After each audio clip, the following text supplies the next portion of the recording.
I do graphic design for the Avenue Concept. The Avenue Concept is a public arts initiative organization. Our mission and goal is to working with business owners and with the state and with the city to increase the value and amount of public art that exists within our environment. Right now we're pretty thickly involved in helping the city and our community create its first public art program. And that includes policy, hopefully some legislation, changing the state's 1% for the arts to 4 or 5% for the arts, changing the way that 1% for the arts is not just federal state buildings and airports, but private property or sidewalk installations or bus stations being built downtown. And when they're designing these things, if they get an artist or local designers involved at the ground level, they can really make a big impact with the final result, more than just having a flag ceremony and it comes and goes. It's an opportunity for artists and people that live and work there and the community to really take ownership in it. In Providence in particular, I've had the pleasure or displeasure of interacting with law enforcement. Sometimes they're pleasant, sometimes they're not pleasant. Clearly you're, as a street artist or as a graffiti artist, you're breaking the law. There are very clear guidelines as to what is acceptable behavior and what is not. You should, early on in your career as a street artist, accept the fact that you are breaking the law, and that's just the way that it is, and there are police out there and it's their job to enforce these laws. I don't particularly hold anything against them for doing their job. Likewise, I don't think as a person they really particularly hate me. It's just a choice of action, I suppose. They choose to uphold the law and I choose to, circumnavigate it or skirt around it and do what I want to do. For me, it's really about the policy. It's about the infrastructure. You can legalize a wall, or you can, try and get a community to understand its value of just having people be able to paint it all the time.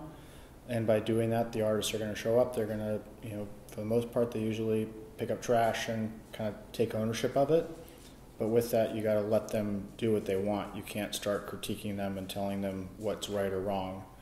So you have to have that conversation, and that's a conversation that a lot of people don't want to have. So I'm trying to have that as much as possible. If you're painting illegally, you don't own that. Maybe the business owner owns it, or the building owner owns it if they want to. But if I go out and I put something out in the street, that's for whoever wants it. Whoever wants to do whatever they want with it, they can. If you want to take down a sticker that I put up, that's fine. If you want to go take a photograph of something, or you want to preserve, a piece of work, that's totally fine. I entered into this with no illusions about I can't keep any of this. I don't really, it's just an expulsion of energy, really. What's left afterwards is just it's kind of the aftermath. People can take it if they want. Ownership, though, people own property. I don't know, sometimes it ends up with paint on it.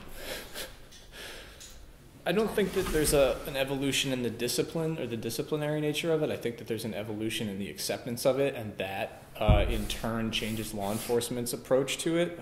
With organizations such as this one, there are more people painting legal walls and more murals being done, which allows the layperson to observe it as less of a crime. You know, it's the exact same action. It's just done with permission, and then they can it helps to kind of break down the stigma that's attached to it because it's illegal. And for that reason, you know, it becomes less severe. Simultaneously, you know, law enforcement across, you know, the countries is handing out larger and larger sentences for it. Why, I don't know. It's sitting in a room and smashing your head against a wall for days on end. And one side, everyone says they want art, and this is a creative capital, and you know, there's all these artists and designers that live here and work here. But on the other side, as you walk around downtown, and there's very little art or design downtown that represents the 15 wards of Providence and the, you know, thousands of artists that are making art here and shipping it all over the world because they can't sell it in their hometown, and a community that doesn't value the work that they do or take them seriously. So it's really frustrating. You know, if you can't figure out the front door, then you climb in the back door, and if that doesn't work, you go in the chimney, and then you go in the side windows, and then you flip the building upside down, and then you go through the basement, and then you rebuild the building yourself because you know, and that's just pretty much what I'm doing now.